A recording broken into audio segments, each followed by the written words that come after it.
जय श्रीराम पिलामाने आज आम सप्तम श्रेणीर कहिबी कथाटी पाठटीर पाठ्यपुस्तकर अभ्यास प्रश्नावलीर प्रश्न उत्तर गुड़िक करवा। आमे पार्ट 1 रे किछि प्रश्न आंसर करथिले, एबे पार्ट 2 रे संपूर्ण प्रश्न। ग नंबर प्रश्न, ओडिया बोली तू मने गर्व बही चाल रे टेकी तो मथा। प्रदत्त पद्यांशटी पठित साहित्य बहिर कहिबी कथाटी शीर्षक कवितारू आनीत। एठारे नारी कवि कुंतला कुमारी ओडिशार पूर्वपुरुष मानक अमर कृतिरे गर्वित उत्कलीय संतानंकु प्राचीन गौरव स्मरण करी स्वाभिमानी हेबा पाई आह्वान दैछंती।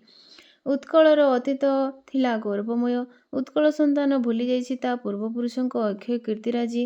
ଯେଉଁ ଓଡ଼ିଆ ପୁଅ ଦିନେ ସାରା ବିଶ୍ୱରେ କଳା ସାହିତ୍ୟ ସଂସ୍କୃତି ଧର୍ମ ଭାବନା ପ୍ରତିରକ୍ଷା ଓ ବାଣିଜ୍ୟ ବ୍ୟବସାୟ ଆଦି ସବୁ କ୍ଷେତ୍ରରେ ନିଜର ଶ୍ରେଷ୍ଠତ୍ୱ ପ୍ରତିପାଦନ କରିପାରିଥିଲା, ସେମାନଙ୍କ ଦାୟାଦମାନଙ୍କ ନିଷ୍କ୍ରିୟତା ଯୋଗୁଁ ସେସବୁ ଆଜି କ୍ରମଶଃ ବିଲୁପ୍ତ ହେବାକୁ ବସିଲାଣି।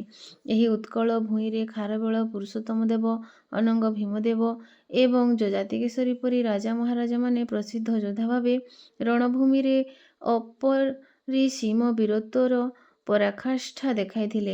ଉତ୍କଳୀୟ କବିମାନଙ୍କ କାଳଜୟୀ କାବ୍ୟ କବିତା ଉତ୍କଳ ସାହିତ୍ୟ ଜଗତର ଗୋଟିଏ ଗୋଟିଏ ଅମ୍ଳାନ କୃତି। ପୂର୍ବପୁରୁଷମାନଙ୍କ ସେହି ଗୌରବଗାଥାକୁ ସ୍ମରଣ କରି ଉତ୍କଳ ସନ୍ତାନ ଗର୍ବରେ ମଥା ଟେକି ଚାଲିବାକୁ କବି ପରାମର୍ଶ ଦେଇଛନ୍ତି ଓ ମାତୃଭୂମି ତଥା ମାତୃଭାଷା ସେବାରେ ମନୋନିବେଶ କରି ଓଡ଼ିଶାର ଶ୍ରୀବୃଦ୍ଧି ସାଧନାରେ ବ୍ରତୀ ହେବାକୁ ଆହ୍ୱାନ ଦେଇଛନ୍ତି।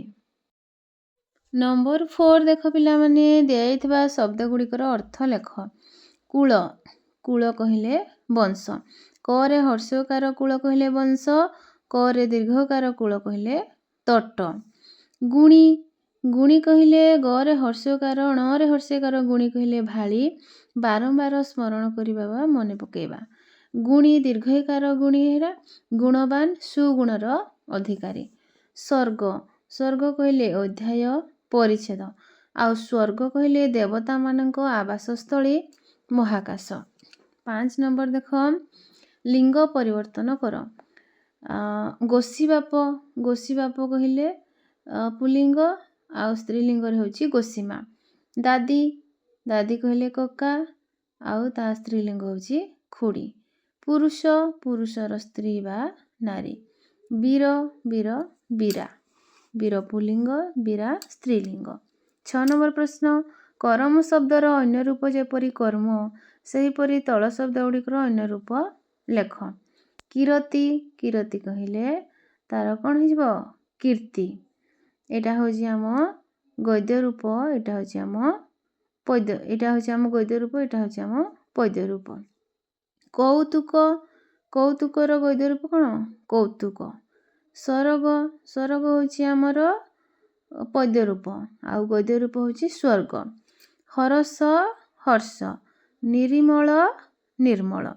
7 ନମ୍ବର, ବାକ୍ୟରେ ବ୍ୟବହାର କର।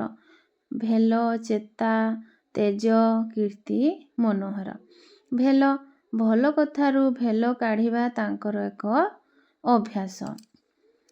ଚେତା, ଏକ ଭୟଙ୍କର ଶବ୍ଦ ଶୁଣି ତାର ଚେତା ବୁଡ଼ିଗଲା। ତେଜ, ଗ୍ରୀଷ୍ମକାଳରେ ସୂର୍ଯ୍ୟଙ୍କ ତେଜ ଅତି ପ୍ରଖର। କୀର୍ତ୍ତି, ଆମ ପୂର୍ବପୁରୁଷମାନେ ଅକ୍ଷୟ କୀର୍ତ୍ତି ଅର୍ଜନ କରିଯାଇଛନ୍ତି। ମନୋହର, ଚିଲିକାର ପ୍ରାକୃତିକ ସୌନ୍ଦର୍ଯ୍ୟ ଅତୀବ ମନୋହର। ଆଉ ବି ଯଦି ତମେ କିଛି ଅନ୍ୟ କିଛି ବାକ୍ୟ ଲେଖିବା ପାଇଁ ଚାହିଁବ ତାହେଲେ ଲେଖିପାରିବ।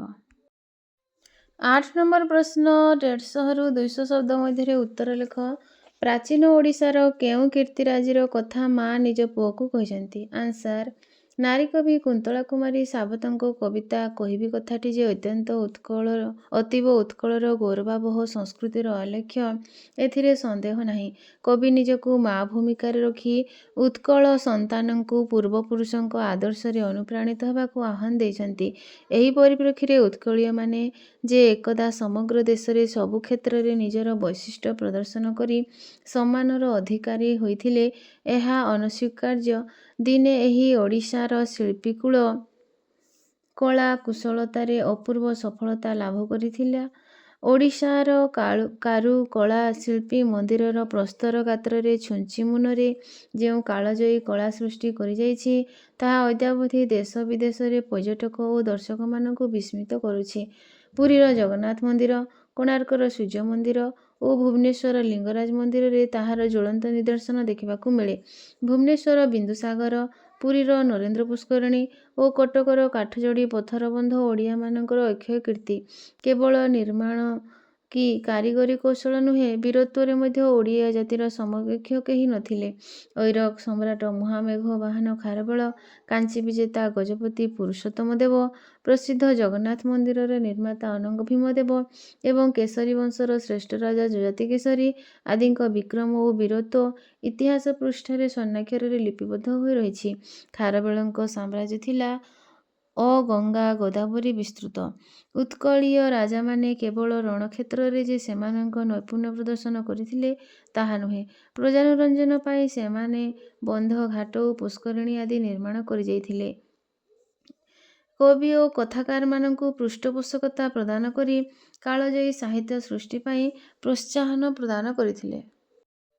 ଆଦିକବି ଶୂଦ୍ରମୁନି ସାରଳା ଦାସ, ଅତିବଡ଼ି ଜଗନ୍ନାଥ ଦାସ, କବି ସମ୍ରାଟ ଉପେନ୍ଦ୍ର ଭଞ୍ଜ ଓ ବିଦଗ୍ଧ କବି ଅଭିମନ୍ୟୁ ସାମନ୍ତସିଂହାରଙ୍କ ପରି ମହାନ କବିମାନଙ୍କ ନାମୋଲ୍ଲେଖ କରି ସେହି ବୀରପୁତ୍ରମାନଙ୍କ ଉତ୍ତରଦାୟାଦ ରୂପେ ଭାଷା ଓ ସାହିତ୍ୟର ଉନ୍ନତିକଳ୍ପେ ସାଧନାରେ ବ୍ରତୀ ହେବାକୁ କବି ଆହ୍ୱାନ ଦେଇଛନ୍ତି। ନିଜର ସାଧନା ଓ ଅଧ୍ୟବସାୟ ବଳରେ ସେମାନେ ଯେପରି ଅମର ସାହିତ୍ୟ ସୃଷ୍ଟି କରିଯାଇଛନ୍ତି, ତାହା ପ୍ରତ୍ୟେକ ଓଡ଼ିଆଙ୍କୁ ଗର୍ବିତ ଓ ଗୌରବାନ୍ୱିତ କରିଥାଏ। ଦିନେ ଉତ୍କଳର ଭୂମି କଳା, ସାହିତ୍ୟ, ସଂସ୍କୃତି, ଭାସ୍କର୍ଯ୍ୟ, ଧର୍ମଭାବନା ତଥା ପ୍ରତିରକ୍ଷା ଓ ବାଣିଜ୍ୟ ବ୍ୟବସାୟ ସବୁ କ୍ଷେତ୍ରରେ ଥିଲା ମହାନ। ସେହି ମହାନ ପରମ୍ପରାର ଉତ୍ତରାଧିକାରୀ ଆଜିର ଶିଶୁମାନଙ୍କୁ ଉତ୍କଳର ସୁଯୋଗ୍ୟ ଦାୟାଦ ହେବା ପାଇଁ କବି ପ୍ରେରଣା ପ୍ରଦାନ କରିଛନ୍ତି। 9 ନମ୍ବର।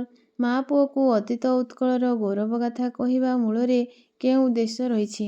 କବୟିତ୍ରୀ କୁନ୍ତଳା କୁମାରୀଙ୍କ କବିତା 'କହିବି' କଥାଟି ଜାତୀୟ ଚେତନାର ବାହକ ତଥା କବିଙ୍କ ଓଡ଼ିଆ ପ୍ରୀତିର ପରିଚାୟକ। ଆଜିର ଉତ୍କଳ ସନ୍ତାନ ପୂର୍ବ ପୁରୁଷଙ୍କ ଅକ୍ଷୟ କୀର୍ତ୍ତି ଦେଖି ବିସ୍ମିତ ହେଉଥିଲେ ମଧ୍ୟ ସେମାନଙ୍କ ଆଦର୍ଶକୁ ଅନୁସରଣ କରୁନାହାନ୍ତି। ଏକଦା କାବ୍ୟ ଯୁଗର କବିକୁଳ ଓଡ଼ିଆ ସାହିତ୍ୟକୁ ଯେପରି ରୁଦ୍ଧିମନ୍ତ କରିପାରିଥିଲେ, ଆଜିର ଶିକ୍ଷିତ ବ୍ୟକ୍ତିଙ୍କ ଲେଖନୀ ସେପରି ସୃଷ୍ଟି କରିବାକୁ ଅକ୍ଷମ। ଏସବୁ ଲକ୍ଷ୍ୟ କରି କବି ଭବିଷ୍ୟତର ନାଗରିକ ଶିଶୁମାନେ ପୂର୍ବପୁରୁଷଙ୍କ ଆଦର୍ଶକୁ ଅନୁସରଣ କରି ଯେପରି ମାତୃଭୂମି ଓ ମାତୃଭାଷା ପ୍ରତି ସ୍ୱକର୍ତ୍ତବ୍ୟରେ ଅବହେଳା ନ କରନ୍ତି, ତାହା କାମନା କରିଛନ୍ତି। ବାଲ୍ୟକାଳରୁ ବ୍ୟକ୍ତି ମନରେ ସ୍ୱଦେଶ ପ୍ରୀତି ଜାଗରଣ କରିବା ଉଦ୍ଦେଶ୍ୟରେ କବି କବିତା ମାଧ୍ୟମରେ ଅତୀତ ଉତ୍କଳର ଗୌରବର ଗାଥା କହିଯାଇଛନ୍ତି। ତାହେଲେ ପିଲାମାନେ, ଆଜି କହିବି କଥାଟି ପାଠଟିର ପ୍ରଶ୍ନ ଉତ୍ତର ସରିଯାଇଛି। ତାହେଲେ ପାଠ କେମିତି ଲାଗୁଛି କମେଣ୍ଟ ମାଧ୍ୟମରେ ଜଣେଇବ ଆଉ ସେୟାର କରିବ। ଚ୍ୟାନେଲକୁ ନୂଆ ଆସିଥିଲେ ସବସ୍କ୍ରାଇବ କରିବ। ଜୟ ଶ୍ରୀରାମ।